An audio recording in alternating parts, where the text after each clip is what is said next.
Unmute the mic, speak up. The male perspective. Caregiving knows no boundaries. It's time to hear from the voices that often go unheard. Meet our global male caregiver speakers, sharing their powerful stories, experiences, and insights.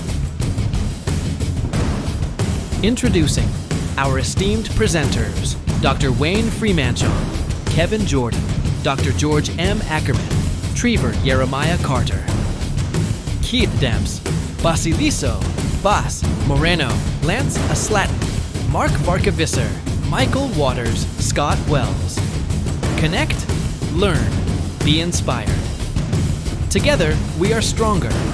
Together, we make a difference.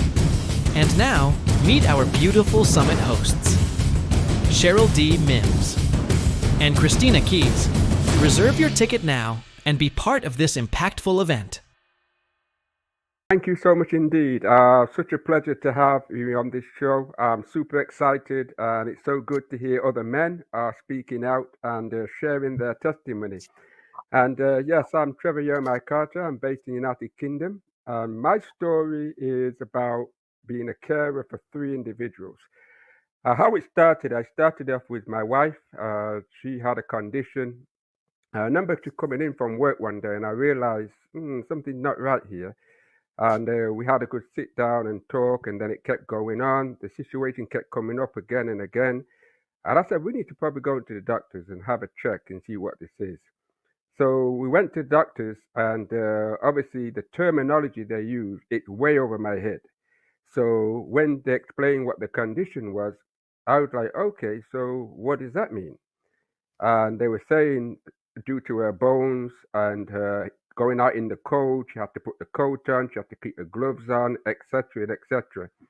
So I knew straight away, this is going to put me in a position of caring.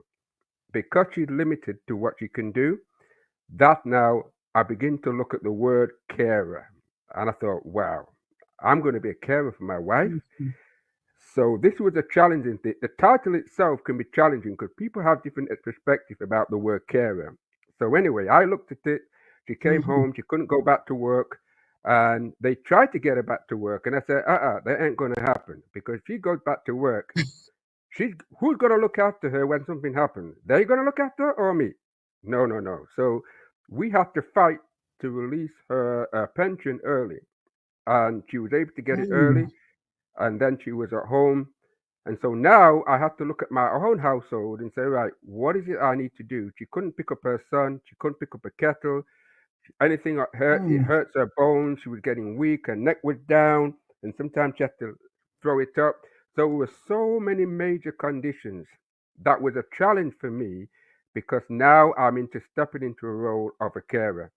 So again, we had to sit down and plan how we're going to monetize my time while I'm working. And that was a long discussion. And so we discussed and looked at how I can balance things out. And also, I've got a disability as well. And obviously in UK, we have it called benefits. I put my name forward, turned down. Put another benefit, turned down. Put another benefit in, turned down. So I had no benefits. So I said, okay, the only thing I could do is to continue to work.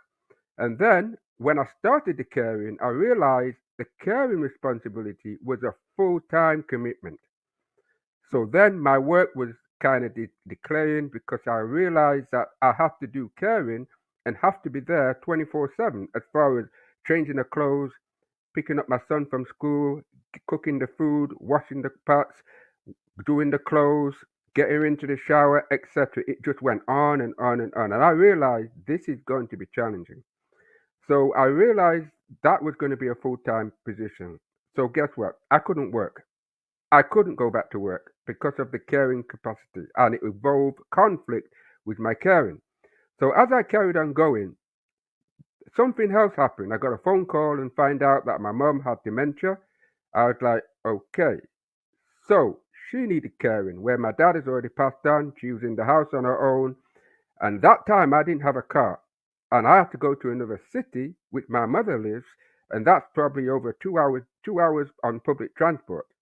So I went down there and I spoke to my family, said, look, how are we going to measure this out? Because I'm already looking after my wife and my son, How are we going to look after my mum? With my mum out of town, my other sisters and them weren't in the country, and some of them weren't in the city. So it really left it on me and my other brother to try and accommodate my mum. So when I went down to my mum, as you said, dementia is a different brainwave. They're thinking different. They behave different. They communicate different. That was something you have to get your mind round in terms of how can I deal with somebody who's supposed to be ahead but thinking backwards. So that was a challenge. The second one, trying to get her out the house. That was a major challenge because the memory was in the house and dad wasn't there. She used to walk up and down the house. She used to talk to herself. And I was like, wow, what's happening here? So I had to just try and find my way around to make sure my mum, you're safe, you're okay, everything's fine. And sometimes she said, where's your dad? Where's your dad? And I said, Mum, dad's not here. He's not here no more. But it's okay. I'm here. And she said, okay, I'm going to make something for him. And I said, Mum, he's not here. So those were the kind of communication with somebody with dementia. Again, they're thinking the other way. You have to think the opposite, but you have to level with them so you can get that level of communication. So that was a challenge. And then suddenly, trying to get her to bed was another challenge. So I ended up having to call my family and say, look, I can't come home tonight. I have to probably stay at my mum for 2 nights or 3 nights. And then at times I could leave there, get on the train, and go all the way back to my house and then do full time work as well for my family. So that was another challenge. In the same year, we found out my sister had a stroke. So I ended up having to look after her, and in the same town I was in, and I had I had no car. I had to get on the public transport, go to her house, borrow her car, do her shopping, make sure she was looked after already, get her food prepared. So guess what happened? For 1 year, I ended up looking after 3 people for 4 years, 7 days a week. That was the bit that got me, and I was like, wow, what's happening here? So the whole 4 years, I was looking after 3 people, 7 days a week. And if you ask me what day and night looked like, I couldn't tell you because I was in, out, in, out. The light, 1 minute it was light outside, 1 minute it's dark because I was constantly trying to put myself in positions to accommodate my mum, to accommodate my family, my wife, and to also accommodate my sister. But here's the thing, I had to change the way I was thinking. I couldn't pity myself no more. I had to step up the game because I was in a position where they needed me and I needed them. But also the family was helping, but they had other commitments that didn't allow them to take the time they had that I had to fill in. So that went on for 4 years, 7 days a week. It really got to me mentally. And again, I couldn't get no benefits. I was constantly trying to get work and caring at the same time. And it can be lonely. It's a lonely process.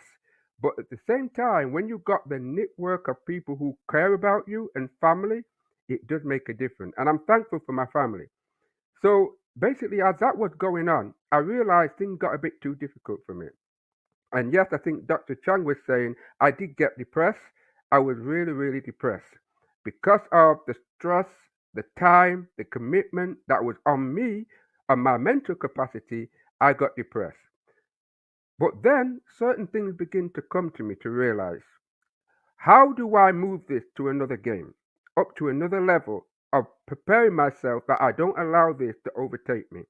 And that happened when I came home one night. I looked at my wife, and the question came to me, what happens if I go? Who's going to look after them? The light bulb came on. I said, nah, this has to stop. This has to stop. This cannot happen. If I go, based on my health, who's going to look after my wife and my son? So that's when I realized I had to change my whole narrative, change my mindset, change my diet, change the way I was organizing my days. And that was the process I had to go through for almost a year. And guess what? Even though I did have depression, I was able to reverse my depression without any medication. That was the power of it. And what struck me was the fact that our mental capacity is so powerful because I have an old saying, wherever your thinking is, your energy flows. So if you're thinking a carer and you're always negative, you're going to create a negative environment in your caring capacity, and it will come out. And I began to realize when I was doing all the mental capacity working on myself internally, it did change me as a person. And I had to realize, change the way I'm thinking, my environment change. If I think negative, my environment will be negative. If I think positive, my environment will be positive. And guess what? My caring capacity got easier because I had to be the first person to change the way I'm thinking as a carer, and then my environment changed.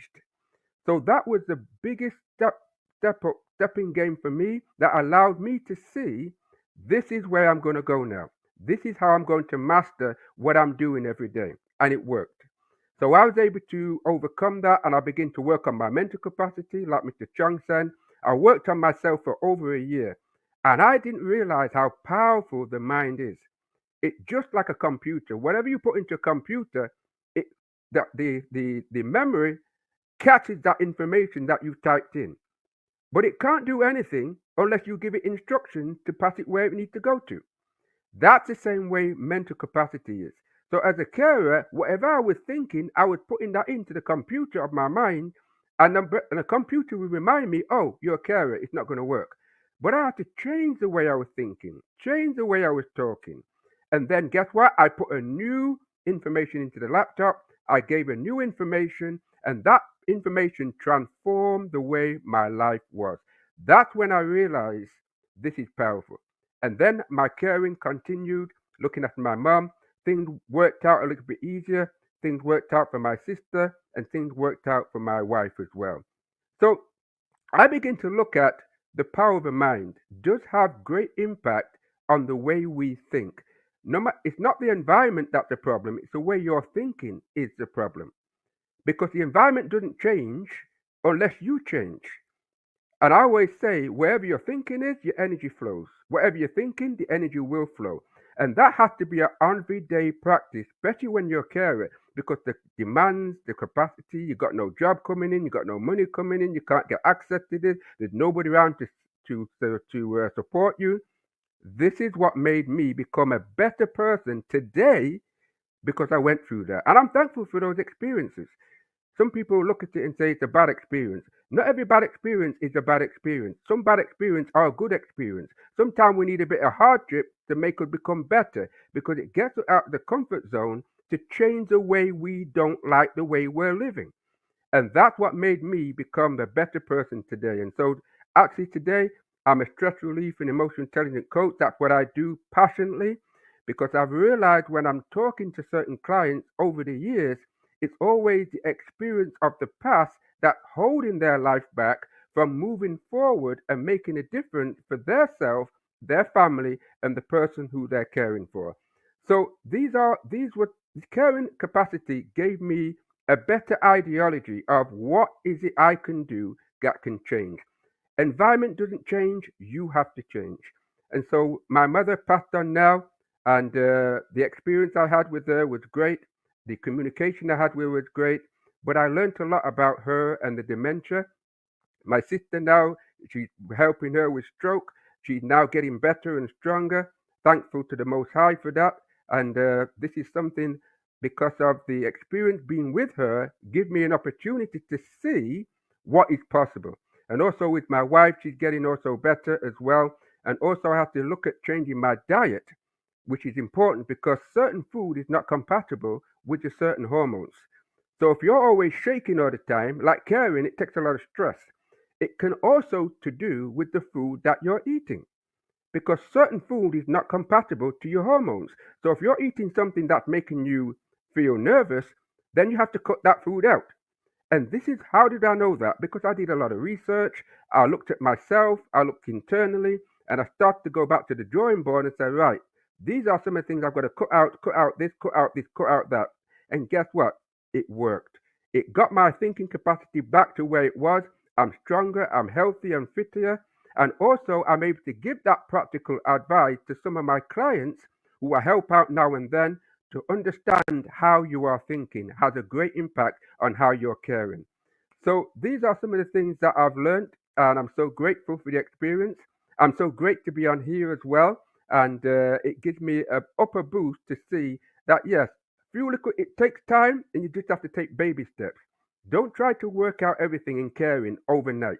It's a process. It's a marathon. It's not a running to win to become first. It's a process. It's a management. It's a marathon. If you're in a 4x400 relay, it takes 4 people to win a race. 4 people to win a race in a 4x400, because I was an athlete and I couldn't win the 4x400 without the 4 people. So one had the bantam, pass it on to the next person, that person has it, pass it on to the third runner, and then the third runner pass it on to the final runner. That person knows is going to win. Why? Because the first person is the one that triggers off the winner, the last runner, to become the winner.